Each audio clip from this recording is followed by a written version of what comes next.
Mukunda jewellery హనుమకొండలోని అతిపెద్ద jewellery mart December 14న గొప్ప ప్రారంభం. Welcome to iDream media. So diabetes sugar కంట్రోల్లో ఉండాలంటే చాలా రకాల ఆహార నియమాలు చెప్తారు. అయితే ఒకలాంటి టీ తీసుకుంటే కనుక షుగర్ కంట్రోల్లో ఉంటుంది. మరి అది ఎలా ప్రిపేర్ చేసుకోవాలి, ఎప్పుడు తీసుకోవాలి, వివరాలు తెలుసుకుందాం. ఇట్ ఈస్ మనతో పాటు ఉన్నారు ప్రముఖ vegetable therapist and sun spiritual society founder Vikramaditya Guruji గారు. గురుగారు నమస్కారం అండి. సూర్యోస్మితల్లి. గురూజీ, డయాబెటీస్ ఉన్నవాళ్ళు, డయాబెటిక్ పేషెంట్స్ అయితే అసలు వీడియోలు చూస్తూ ఉంటారు, హోమ్ రెమెడీస్ ఏం చెప్పినా అవి అన్నీ పాటిస్తూ ఉంటారు. ఎందుకు? షుగర్ కంట్రోల్లో ఉండాలని. ఈ షుగర్ అనేది ఆహార నియమాలు పాటిస్తే కంట్రోల్లో ఉంటుందని అందరికీ ఒక అవగాహన అయితే వచ్చింది. అయితే ఇంకా పొద్దున్నే లేవగానే టీ తాగాలని అందరికీ ఉంటుంది. సో అయితే ఈ టీ బదులుగా మిల్క్, షుగరు అలాంటి టీ బదులుగా ఏదైనా ఆయుర్వేదం ప్రకారం కానీ జనరల్గా ఈ సనాతన వైద్యం ప్రకారం కానీ ఏదైనా ఒక టీ ఉందా దీన్ని తగ్గించడానికి? అంటే ఇక్కడ ప్రధానంగా అంటే షుగర్ ఎందుకు వస్తుంది అనే దాని మీద దృష్టిని పెట్టగలిగితే, ఇప్పుడు షుగర్ అనేది చాలా మందిలో ఉందమ్మా, అందరికీ ఒకే రకమైనటువంటిది కాదు. అంటే మన శరీరాలు వాతం, పిత్తం, కఫం మీద ఆధారపడి ఉంటుంది. అలాగే అంటే మీరు నమ్మినా నమ్మకపోయినా, ఒప్పుకున్నా ఒప్పుకోకపోయినా, గ్రహాలు అశ్విని నక్షత్రం వాళ్ళకి షుగర్ వస్తే ఒక కేటగిరీలో ఉంటుంది, భరణీ నక్షత్రం వాళ్ళకి షుగర్ వస్తే ఒకలా ఉంటుంది, కృతికా నక్షత్రం వాళ్ళకి షుగర్ వస్తే ఒకలా ఉంటుంది. 27 నక్షత్రాలు ఉన్నాయి. 27 రకాలుగా షుగర్ వస్తుంది. అలాగే మళ్ళీ రాసులు తీసుకుంటే అశ్విని నక్షత్రం మేషరాశిలో ఉంటుంది. అంటే మేషరాశికి అశ్విని నక్షత్రానికి కాంబినేషన్ సెపరేట్గా ఉంటుంది. అంటే వాతం, పిత్తం, కఫం అనేది అశ్విని నక్షత్రం వాళ్ళకి పిత్తం అధికంగా ఉంటుంది, వాతం, కఫాలు ఒక రేంజ్లో ఉంటాయి. భరణీ నక్షత్రం వాళ్ళకి అదే మేషరాశిలో భరణీ నక్షత్రం. ఇవి అంటే ఒక కాంబినేషన్. రీసెంట్గా నేను ఒక డాక్టర్ని కూడా ఇంటర్వ్యూ చేశాను. అంటే ఆల్టర్నేటివ్ మెడిసిన్, ఇంటిగ్రేటెడ్ మెడిసిన్ అలాంటివన్నీ చదువుకున్నారనమాట. అయితే వాళ్ళు కూడా చెప్పారు, మేము డయాబెటీస్ని ఇలా కేటగరైజ్ చేస్తాము, వాత, పిత్త, కఫ ఈ దోషాస్ బేస్ చేసుకొని కేటగరైజ్ చేసి దానికి ట్రీట్మెంట్ ఇస్తామని.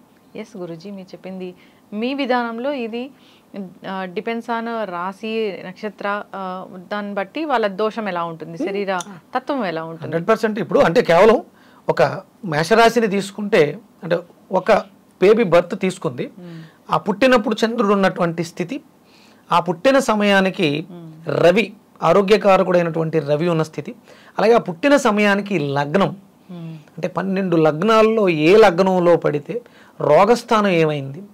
ఇక్కడ రోగస్థానం ఎక్కడ ప్రారంభమవుతుంది అంటే, లగ్నం నాది మేష లగ్నం అనుకోమ్మా, నాకు రోగస్థానం ఏమవుతుంది, 6వ ఇల్లు రోగస్థానం అవుతుంది.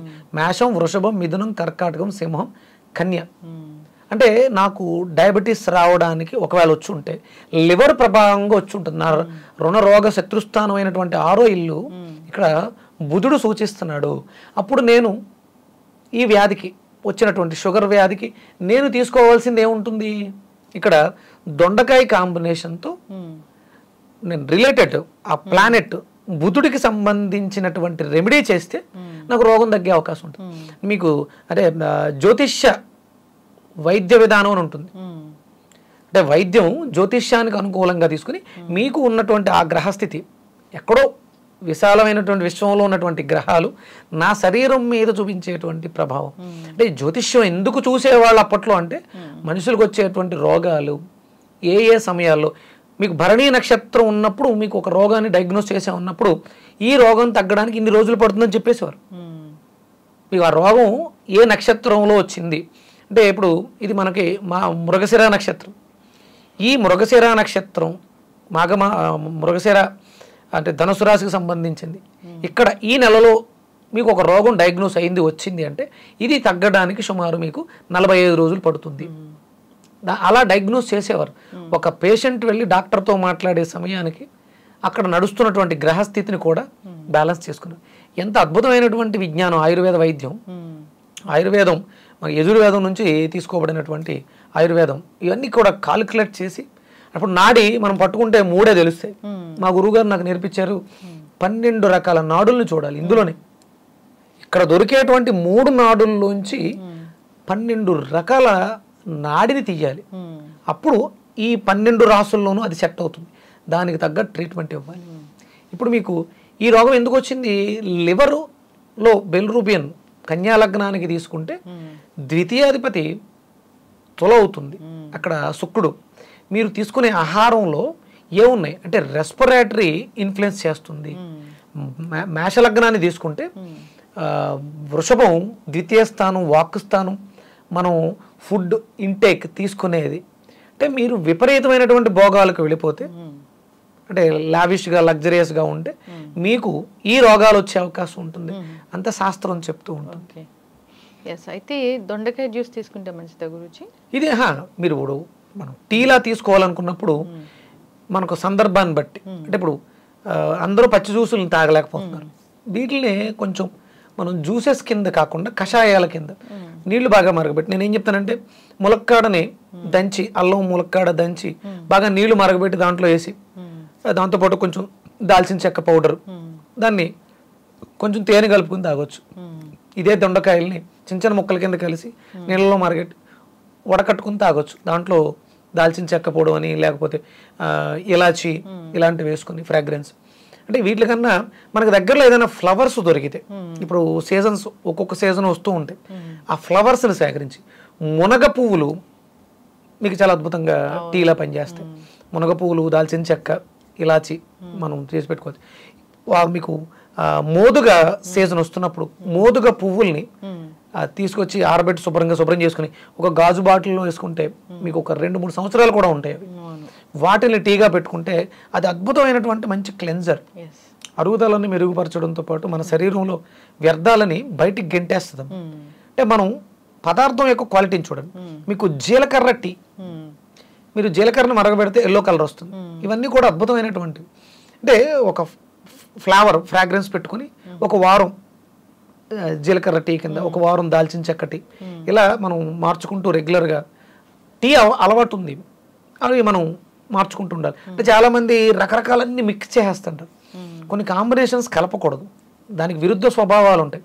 అందుకని ఏంటంటే విడివిడిగా ఒక వారం రోజులు జీలకర్ర దాల్చిన చెక్క, ఒక వారం రోజులు ధనియాలు దాల్చిన చెక్క, ఒక వారం రోజులు ఓన్లీ ఇలాచి దాల్చిన చెక్క, ఇలా 2 కాంబినేషన్స్ చాలా అద్భుతంగా పనిచేస్తుంది.